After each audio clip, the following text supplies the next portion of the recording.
There was a time when you could sit on the roof of your West Phoenix house, way out at 25th Drive, and watch the northern pre-dawn sky glow with the flash of atomic bombs. It was 1951, and if the Nevada test sites were exploding, so was Arizona. It was the post-war boom that brought Paul and Lenore McCune here from Ohio. Paul would work at Goodyear Aircraft in Litchfield Park for the next 29 years, a period when all of Maricopa County grew from 125,000 souls to 15 times that number, and on to 3.5 million today. It was a simpler, more innocent time when Bill McCune and his three older brothers grew up in the city's public elementary and high schools, an experience captured poignantly and humorously in his very successful memoir, Welcome to Tisdale Terrace. In the early 60s, Phoenix College provided tuition-free higher education, and it was there that Bill developed an interest in government and politics. He volunteered in political campaigns, and more telling, was elected student body president. In that capacity, he helped organize in May 1964 the original successful $4.8 million bond issue campaign, which allowed the early development of the 11 Maricopa colleges. In 1968, at Arizona State University, he was conferred with a Bachelor of Science degree in political science. He accepted a job in community relations with the Junior College District in Kansas City, Missouri. But after 8 months, he jumped at the chance to work full-time in a Kansas gubernatorial campaign. The effort was unsuccessful, but led to the position in Washington, D.C. as press secretary to a Kansas congressman. After nearly 2 years away, it was time to return to Arizona, where by coincidence in 1970, there was an open seat for the Arizona House of Representatives in the very district where he grew up. At the minimum age of 25 and with no money, it was a long shot. But an active door-to-door campaign with an army of young volunteers put Bill McCune in the legislature. The next 6 years, first in the House and then in the Senate, saw successful legislative efforts in such areas as delinquency prevention, prison reform,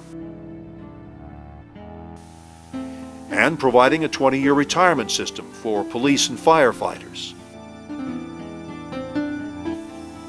For his efforts, Bill McCune was more than once chosen Man of the Year by various civic organizations and his local newspaper. In the early 1980s, he joined KAET Channel 8, the PBS station at ASU, as the political editor for the daily public affairs show Horizon. For the next 3 years, he provided long-form, in-depth reports on state, city, and national political issues, and in the process learned the art of television documentary production. Then, in 1984, he launched the independent McCune Television, and during the intervening 20 years has written, produced, and hosted more than 80 television broadcast documentaries. The body of work covers a wide spectrum of subject matter, certainly political and social issues, environmental. Occasionally, programs have required more theatrical elements, sometimes dramatic, sometimes humorous, even a touch of Broadway, and performance.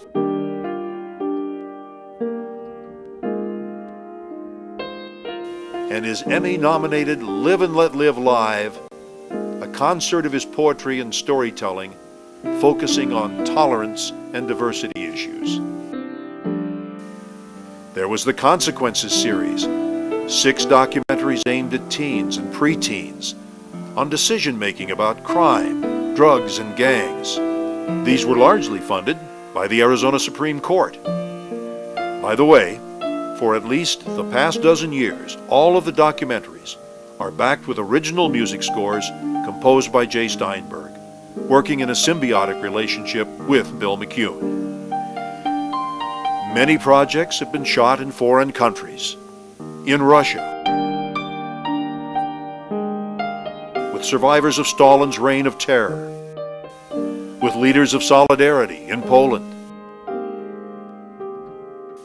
in old East Berlin, with gypsies in the Czech Republic,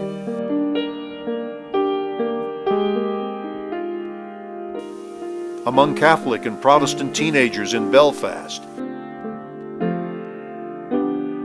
and in Auschwitz.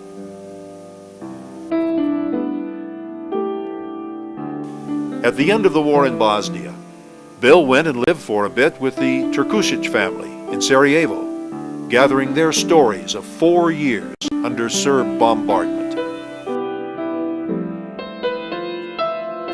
And then 8 months later returned to the Balkans to record life in the Kosovar refugee camps.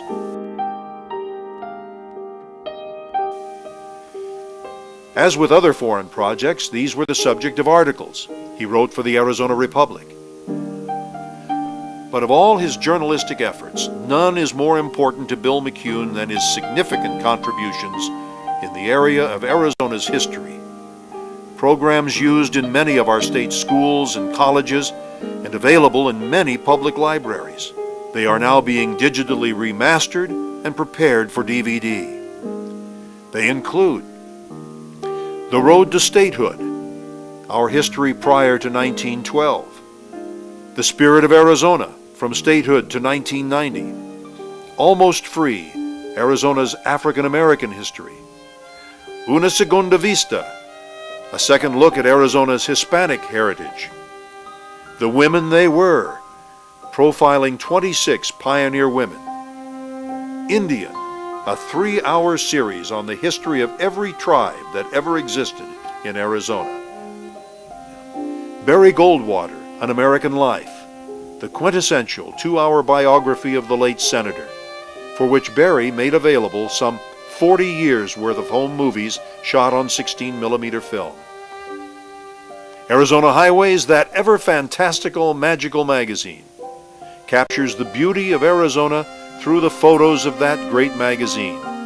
It features narration by Bruce Babbitt, Barry Goldwater, and the songs of Dolan Ellis. Other shows cover the history of the state's newspapers, Arizona's water wars, and on and on. More recently, Bill McCune has produced but not yet broadcast Geo Arizona, an examination of the state's physical and cultural geography produced with the scholarly input of the Arizona Geographic Alliance, housed at ASU. And The Road to Nazlini, a colorful 2-hour study of Arizona's Native American spirituality, ceremonial practices, and cultural preservation efforts. This project was possible only with the help of numerous tribal spiritual leaders and the guidance of Professor Donald Barr and John Martin of ASU's Anthropology Department. But now the question is, what comes next in the calling of this extraordinary Arizona writer, producer, historian? As Bill McCune often says, history is never out of date. But with many eyewitnesses and participants in Arizona's 20th century history, now in their 70s, 80s, and some in their 90s, there is a real urgency for getting on with this work.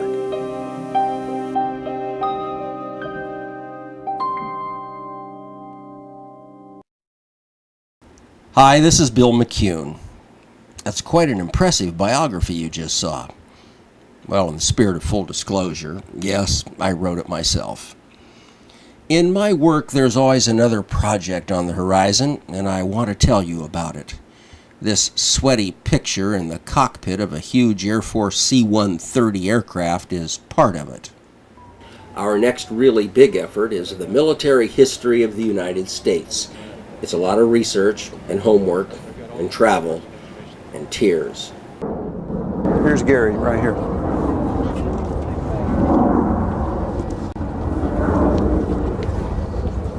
I was holding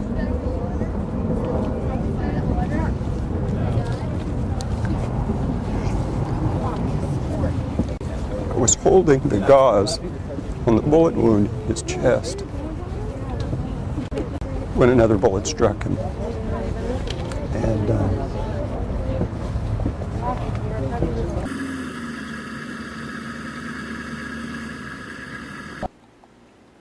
twice in 2004 and 2005, I went over and embedded with the troops in Iraq. No big production crew, just me and my increasingly beat-up camera. Get in! Funny. Get in! Now, that's... My job is to do this.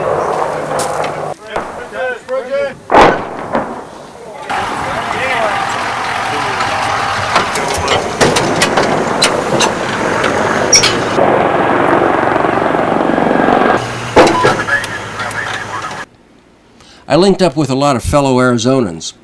This was my most memorable Christmas morning ever, having coffee with my friend Sergeant Andy Stewart from the Arizona National Guard.